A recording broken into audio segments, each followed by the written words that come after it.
Transnistria es uno de aquellos estados con reconocimiento limitado que vino a ser conocido debido a las hazañas del sheriff Tiraspol. Hasta el día de hoy, este país separatista de Moldavia, pero de mayoría rusa y ucraniana, no cuenta con el reconocimiento de ningún país de la ONU, pero se ha autogobernado desde su declaración unilateral de la independencia en 1990. La pregunta que se hacen muchos analistas es: al ser esta una región separatista de mayoría rusa de una ex república soviética, ¿podría ser el próximo objetivo de Putin? ¿Te interesa conocer más sobre Transnistria? Dale, entonces quédate hasta el final del video, pero antes no te olvides de suscribirte al canal, que estaremos subiendo 3 videos a la semana y así no te los perderás.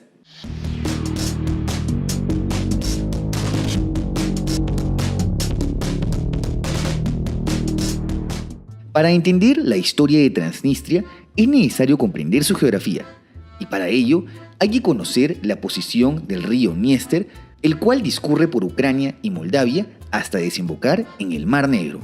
Como su nombre lo indica, Transnistria sería el territorio dentro de lo que se reconoce como Moldavia al este de este río, como ya se mencionó, poblado mayoritariamente por eslavos rusos y ucranianos.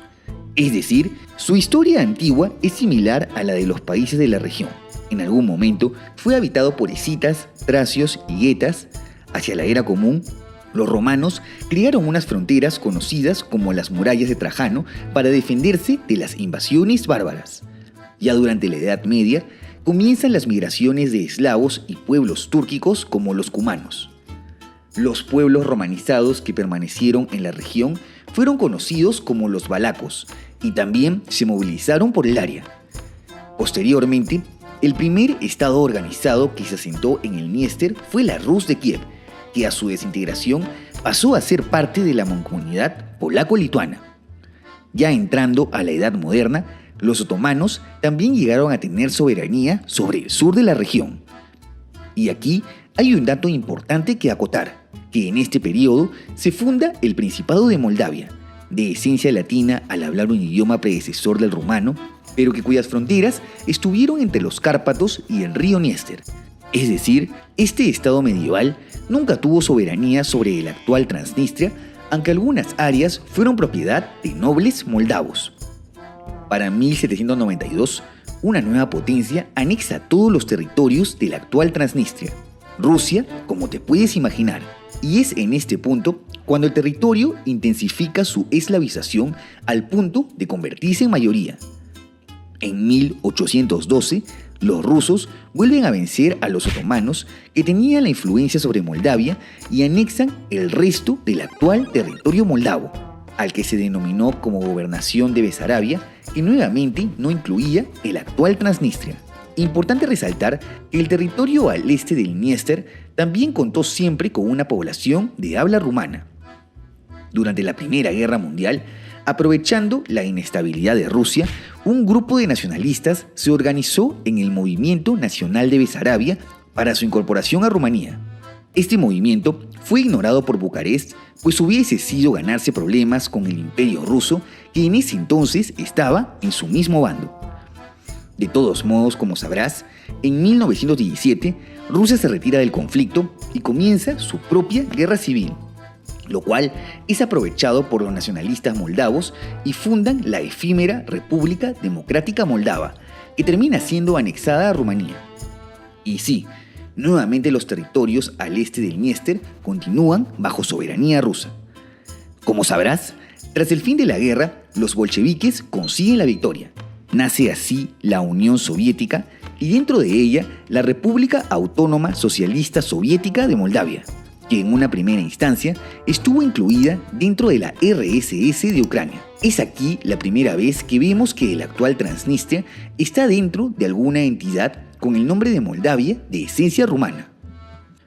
Durante este periodo se puede ver que el número de eslavos sobrepasa a los moldavos debido a los intentos de rusificación por parte del gobierno soviético. Y ahora nos tenemos que adelantar a la Segunda Guerra Mundial, en donde en una primera instancia el Reino de Rumanía se pone del bando de Alemania e incluso forma parte de la Operación Barbarroja para la invasión de la URSS.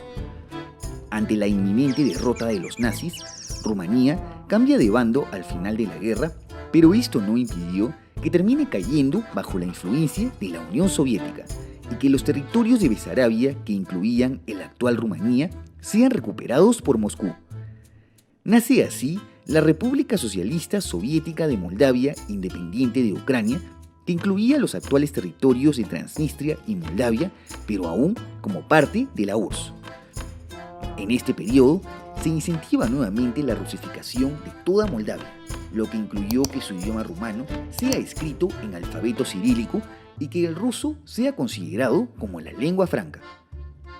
Por otro lado, se construyó en Transnistria la mayor parte de la industria del país, al punto de que a pesar de contar solo con el 18% de la población, representaba el 40% del PIB para 1990.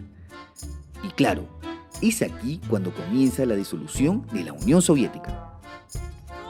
Sabiendo que su caída era inminente, algunos prorrusos, liderados por Igor Smirnov, declararon en septiembre de 1990 la República Socialista Soviética de Moldavia Pridnestroviana como una entidad separada de Moldavia, que correspondía con todos los territorios al este del Dniester de mayoría eslava dentro de Moldavia, en un contexto en donde el gobierno central estaba más pendiente en otros problemas. Moldavia, por su parte, declara su independencia en agosto de 1991. Por el principio de uti possidetis iuris, el nuevo gobierno de Chisinau reclamaba todo el territorio de la antigua República Soviética de Moldavia y contaba con todo el respaldo internacional. No obstante, Tiraspol declara unilateralmente su independencia tanto de Moldavia como de la URSS en noviembre del mismo año, cosa que evidentemente no fue reconocida por Moldavia. Según el primer presidente, Mircea Negur, los separatistas empujaron a los puestos policiales leales al gobierno de Chisinau, lo que conllevó al inicio de la guerra de Transnistria pocos días después de la declaración de independencia. Resulta que en el territorio al este del Dniester habían permanecido algunos regimientos rusos pertenecientes a la División 14 de guardias que prácticamente lucharon como voluntarios. Tras 20 meses de combates, las pequeñas fuerzas de Moldavia no pudieron concretar el control sobre Transnistria, el cual, gracias al apoyo de las fuerzas rusas, pudieron conservar su independencia de facto. Aunque claro, en la actualidad no es reconocida ni por la misma Rusia, sino tan solo por otros 3 estados con reconocimiento limitado salidos de otros conflictos postsoviéticos. Y aunque Rusia no lo reconozca como tal, desde este alto al fuego ocurrido hace 20 años, han seguido proveyendo apoyo militar, político y económico a Transnistria, quien a su vez tiene su propia moneda, Banco Central y gobierno. Muchos analistas consideran que el no reconocimiento se da en vista de que Moscú tiene en mente anexar este territorio, quien conservó la antigua bandera soviética no por el comunismo, sino por la evidente rusofilia de sus gobernantes. Con la reciente guerra en Ucrania, la invasión al sur del país crea suspicacias sobre la búsqueda rusa de una continuidad territorial, pues recordemos que Transnistria tiene una frontera directa con Ucrania. No obstante, en Moldavia no hay un acercamiento tan evidente a Occidente como ocurrió en este país, por lo que este caso no es tan sonado. Pero como todos sabemos, la geopolítica es impredecible.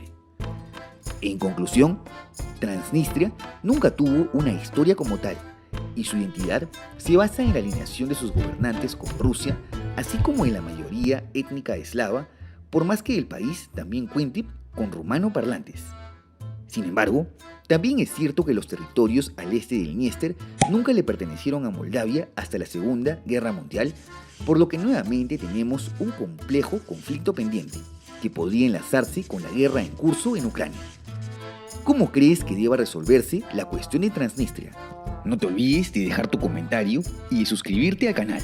Asimismo, te dejo en la descripción mis redes sociales y por si quieres ver los nuevos videos en preestreno y tener una mayor interacción conmigo, tus donaciones en Patreon o miembros del canal son bienvenidas. ¡Hasta la próxima!